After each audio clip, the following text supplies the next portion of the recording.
Um tanque que emerge em um rio, um elixir de imortalidade encontrado em um túmulo ou um avião russo encontrado em um deserto. Fique à vontade. Aqui estão 7 coisas improváveis encontradas por acaso nos 4 cantos do mundo. Anders Franzen era um arqueólogo e engenheiro naval sueco apaixonado pela recuperação de grandes navios perdidos nos oceanos. Um dos principais objetivos de sua carreira foi recuperar os destroços do navio de guerra Vasa, que encalhou no meio do oceano em sua viagem inaugural. Este navio foi construído no século XVII sob as ordens do rei Gustav II Adolf da Suécia. Infelizmente, em 10 de agosto de 1628, no meio de sua viagem, o imponente navio foi atingido por uma forte rajada de vento, o que causou seu fim.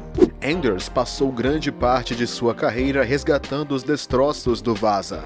Ele foi um dos últimos homens a enfrentar este gigantesco projeto. Após uma longa busca pela localização do navio e a utilização de recursos colossais para levantar os destroços nas profundezas da água, o Vasa foi levantado 333 anos após as primeiras tentativas de recuperação, utilizando cabos de aço conectados a um guindaste de elevação. Mas antes de voltar à superfície, ele teve que passar anos preparando o naufrágio, cavando 6 túneis sob o casco e fazendo 1.300 mergulhos, tudo em visibilidade quase nula. Depois que o navio foi retirado da água, foi colocado em doca seca para aguardar as escavações arqueológicas em seu interior. O Vasa está agora em exposição no museu do mesmo nome na cidade de Estocolmo. E embora Anders não esteja mais conosco, tenho certeza de que ele deve estar orgulhoso em sua tumba por ter realizado um feito histórico. Para aqueles que não conhecem, a SpaceX é uma empresa americana especializada no campo da astronáutica e dos voos espaciais. É a empresa por trás dos lançadores de foguetes Falcon 9. É também um dos poucos fornecedores privados com os quais a NASA trabalha. Uma das estratégias da empresa é reutilizar os cones do nariz dos foguetes de lançamento, principalmente para fins econômicos e práticos. Recentemente, no esforço para recuperar suavemente o cone do nariz de um foguete Falcon 9, a empresa mobilizou seus navios no mar, equipados com grandes redes. Normalmente, a empresa só consegue pegar todos os outros, ou tem que pescá-los no mar. Mas desta vez, o SpaceX finalmente conseguiu capturar ambas as partes do cone do nariz de seu foguete Falcon 9 pela primeira vez, durante a missão Anasis 2 do Cabo Canaveral, Flórida. A missão era lançar um satélite de comunicações militares para a Coreia do Sul em órbita. O lançamento correu bem, já que o satélite não só foi instalado na altitude desejada, mas a primeira etapa do lançador foi recuperada, juntamente com a carenagem.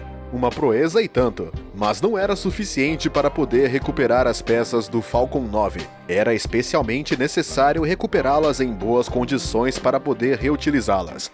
Para isso, a SpaceX teve que fazer um enorme esforço para garantir que a carenagem de 800 quilos não caísse na água. Para garantir o posicionamento correto, os navios rastrearam a posição das conchas com GPS, e para evitar que eles perfurassem a rede e se chocassem com a barcaça no pouso, sua queda foi reduzida por pequenos propulsores de direção. A esta altura, SpaceX já deve ter colocado seus cascos em outros foguetes, e quem sabe, talvez eles já estejam em algum lugar na atmosfera. Enquanto Saddam Hussein estava vivo, as forças americanas foram impulsionadas pela caça e pelo desejo de pegá-lo. Mas o antigo estadista iraquiano não era a única preocupação dos soldados norte-americanos. Na verdade, eles estavam movendo o céu e a terra para colocar as mãos nas armas de destruição em massa indetectáveis que Saddam havia enterrado. Esta foi uma das principais razões para a intervenção dos Estados Unidos no Iraque. Em 2003, os militares americanos descobriram aeronaves MiG-25 Foxbat e Su-25 enterradas sob a areia quente do deserto perto de Bagdá. A razão do Iraque para esconder seus aviões de caça era puramente política. Pouco antes do início da Primeira Guerra do Golfo, que os militares dos Estados Unidos puderam tropeçar nesses aviões enterrados. Foi preciso muito esforço para tirar monstros desse tamanho de sua prisão arenosa, especialmente porque esses aviões de combate já não eram muito úteis quando foram descobertos. O exército americano teve que raspar o que sobrou dos aviões despojados de suas asas e do equipamento restante após a guerra. Estes aviões podem não ter sido utilizados na guerra, mas certamente ajudarão os arqueólogos interessados na história da Guerra do Golfo.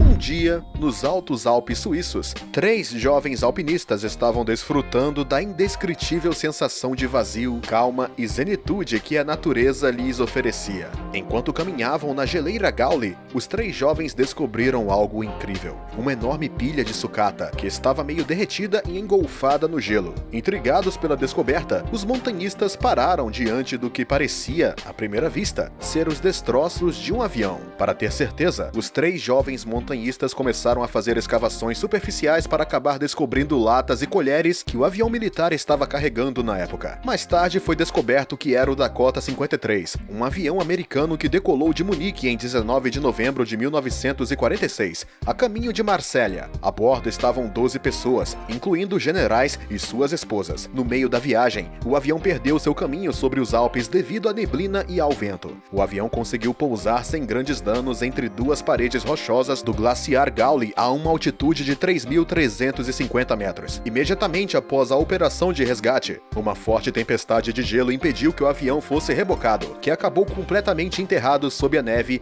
e eventualmente esquecido. Várias décadas depois, foram estes 3 jovens que o encontraram, graças principalmente ao degelo devido às altas temperaturas na região. No início foi muito difícil para eles identificarem o avião, pois ele quase não tinha vestígios de seu nome, exceto por algumas inscrições nas asas e hélices, que foram quase destruídas. Os jovens escaladores relataram então sua descoberta às autoridades, que se apressaram a guardar os destroços para garantir que não tivessem sido roubados. Segundo um arqueólogo em Berna, os americanos estão muito interessados nos escombros. Quer os suíços mantenham ou não o avião, estes 3 montanhistas suíços sempre terão o direito de se gabar de ter feito uma descoberta tão impressionante.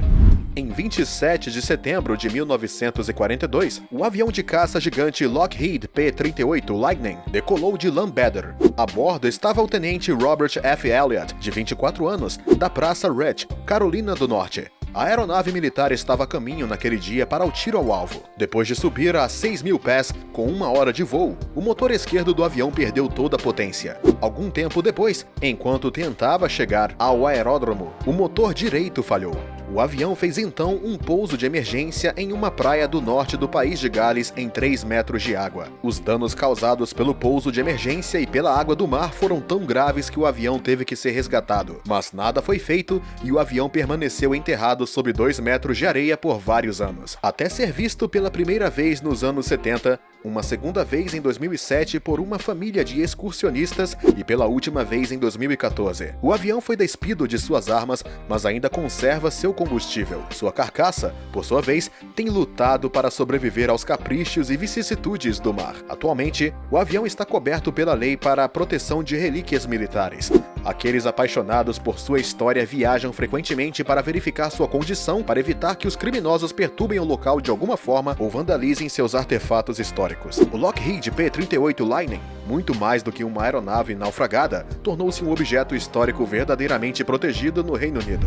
Paul Hepler, um capitão marítimo, costumava ir em expedições para fazer descobertas. Um dia, em 1985, enquanto mapeava o fundo do mar com seu manômetro, Paul avistou 2 enormes objetos de metal deitados a 28 metros de profundidade na água. Eram 2 locomotivas da classe Planet 222T da década de 1850. Estes modelos muito raros não haviam sido produzidos em grande número, pois se tornaram obsoletos logo após a fabricação. Muitas perguntas têm sido feitas sobre sua presença no meio do oceano. Os exploradores acreditam que as locomotivas foram deliberadamente empurradas para a água para que o navio que as transportava não afundasse sob o peso e na tempestade. Identificar corretamente as 2 locomotivas não foi tarefa fácil para o capitão.